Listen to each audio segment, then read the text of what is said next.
He murdered at least 49 women and walked free for 20 years. Tonight, you'll learn how a quiet truck painter outsmarted the largest task force in Washington history, and why his own polite confession became the most chilling tape detectives had ever heard.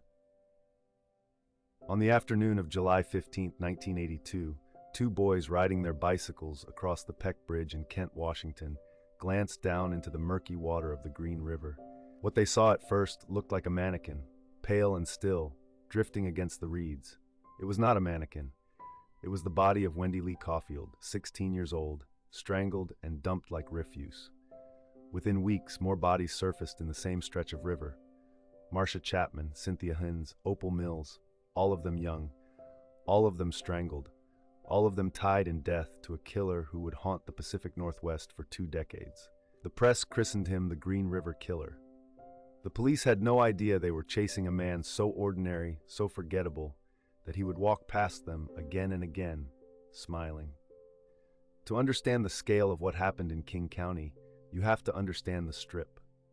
Pacific Highway South, known locally as the SeaTac Strip, was a corridor of cheap motels, diners, and parking lots that ran alongside the airport. By the early 1980s, it had become a hunting ground.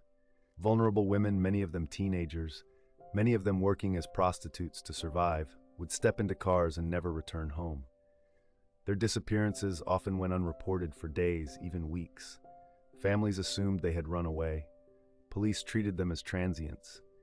And in that gap, in that silence that swallowed the missing, a predator found his perfect cover.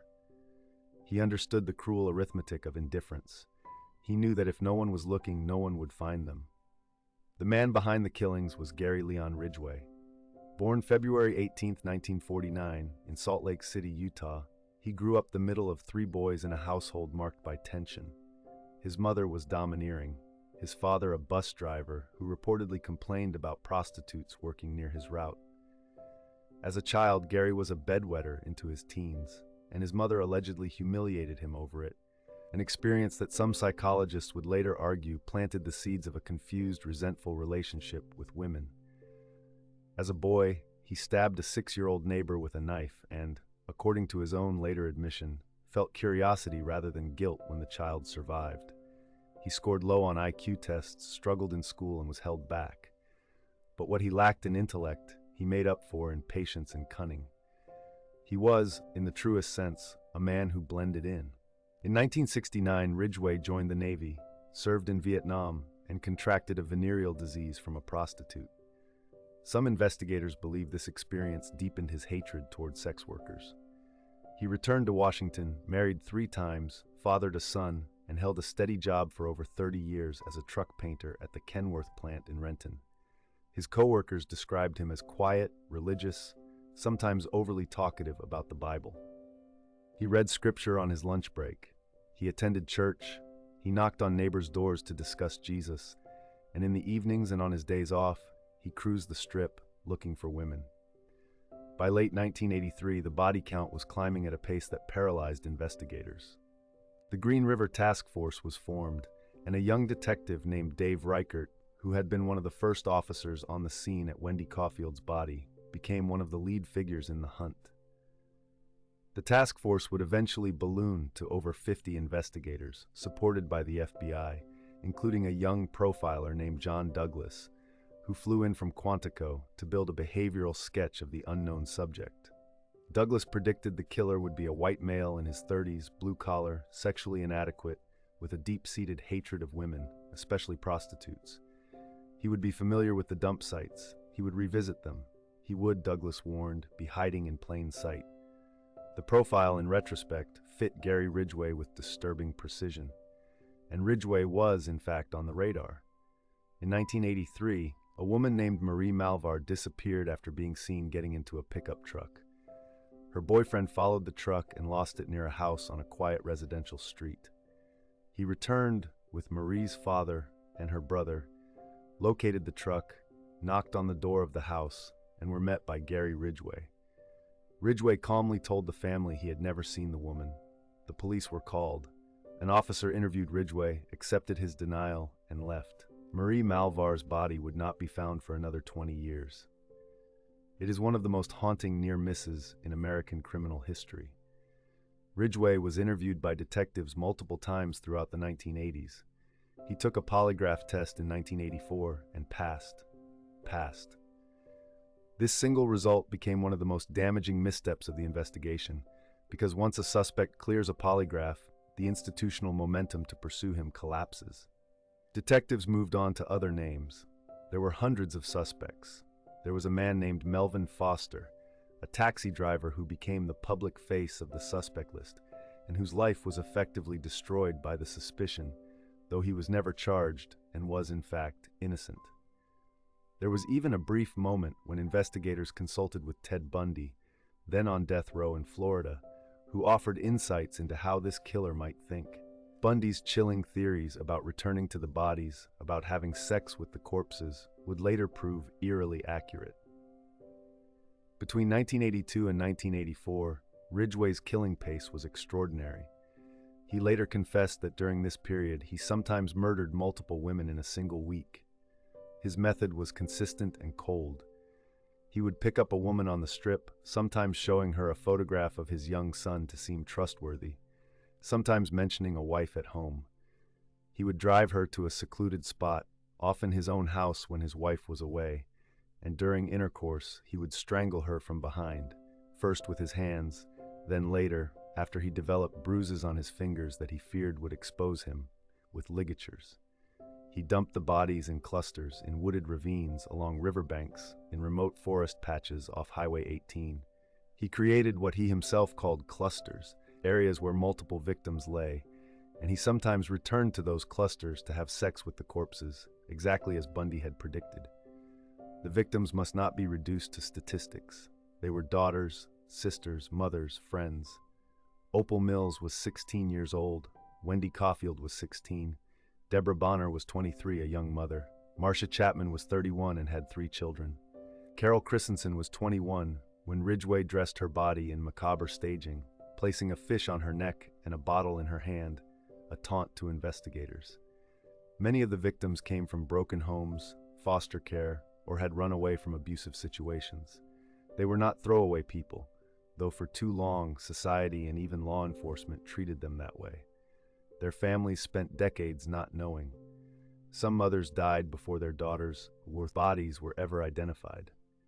The killings appeared to slow dramatically after 1984.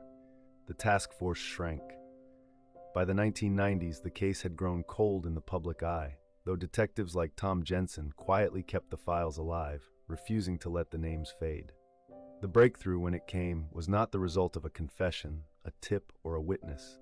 It came from a tiny vial of saliva taken from Gary Ridgway during a 1987 interview that had sat in evidence storage for over a decade.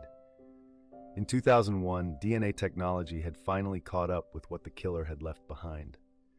Forensic scientists at the Washington State Patrol Crime Lab were able to match semen recovered from 3 of the early victims, Marcia Chapman, Opal Mills, and Carol Christensen, directly to Gary Ridgway. The match was definitive. After 19 years, the Green River Killer had a name. On November 30, 2001, Ridgway was arrested as he left the Kenworth plant where he still worked. He was 52 years old, married to his 3rd wife Judith, who was utterly unaware of who she had been living with. Their marriage, by all accounts, was happy and stable. She would later say the day of his arrest was the worst day of her life, and that she still struggled to reconcile the husband she knew, gentle and attentive, with the man being described on television. This is one of the most disturbing elements of the Ridgway story. There was no monstrous tell. He was, by every external measure, normal. The DNA evidence covered only a handful of victims, and prosecutors faced a dilemma. King County had not executed anyone in decades, but the death penalty was on the table. To pursue execution might mean leaving dozens of families forever without answers, without bodies, without closure. So they made a deal. In exchange for full cooperation, complete confessions, and assistance in locating remains, Gary Ridgway would be spared the death penalty and instead sentenced to life without parole. He accepted. What followed during the summer of 2003 was one of the most extraordinary and unsettling interrogation periods in American history. For nearly 6 months, Ridgway sat with detectives, day after day, in a small room. He drew maps. He pointed out dump sites from helicopter rides. He led investigators through forests, identifying bone fragments, jewelry, scraps of clothing. He spoke about the murders with the same flat, matter-of-fact tone he might have used to describe painting a truck. He used the word business to describe his killings. He said killing prostitutes was his career, that it was what he was good at. He said he wanted to kill as many as he could because he believed no one would miss them. Detectives who participated in the interviews, hardened veterans, described being shaken not by anger or violence in his demeanor, but by its absence. Ridgway was polite. He was helpful. He was almost eager to be a good interviewee. At one point, when asked how many women he had killed, he said he was not certain because there had been so many. He estimated between 60 and 80. He confirmed 49 victims with sufficient detail to support charges, but investigators believe the true number is higher, possibly making him the most prolific serial murderer in United States history. On December 18, 2003, Ridgway appeared in court for sentencing. The room was filled with the families of his victims. One by one, mothers, fathers, brothers, sisters, and children of the murdered stood and addressed him. Some wept, some screamed, some told him he would burn in hell. He sat with his head slightly bowed, occasionally wiping his eyes, mostly impassive. Then a man named Robert Rule stood. His daughter, Linda Rule, had been 16 when Ridgway killed her in 1982. Robert Rule looked directly at the killer and said, "You have made it difficult to live up to what I believe, and that is what God says to do, and that is to forgive." He told Ridgway that he forgave him. For the only time during the entire proceeding, Gary Ridgway broke. He cried.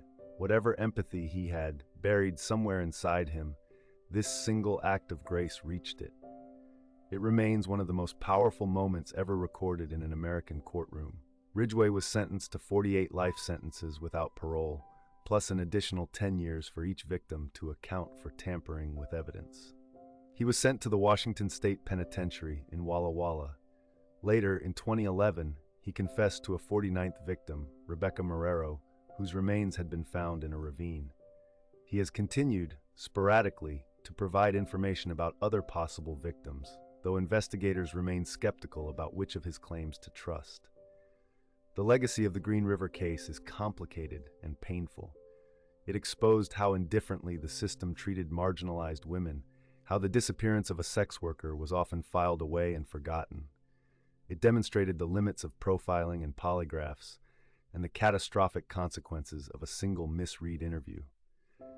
It also showed what a small piece of preserved evidence, kept by stubborn detectives, could achieve when science finally caught up. The Green River Task Force, in its final form, reshaped how American law enforcement approaches serial homicide investigations, emphasizing interagency cooperation, evidence preservation, and the importance of treating every victim with the same urgency, regardless of their background. And yet questions remain. How many women did Gary Ridgway actually kill? Are their bodies still in those Washington forests that have never been found?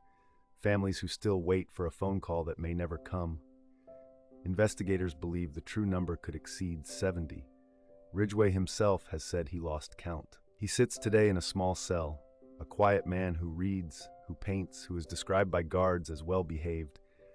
The same quiet man who, for 20 years, drove the SeaTac Strip in a pickup truck, smiling at the women he was about to murder, and then went home to his wife and slept soundly. That is the most terrifying part of this story. Not what he did, but how ordinary he looked while doing it.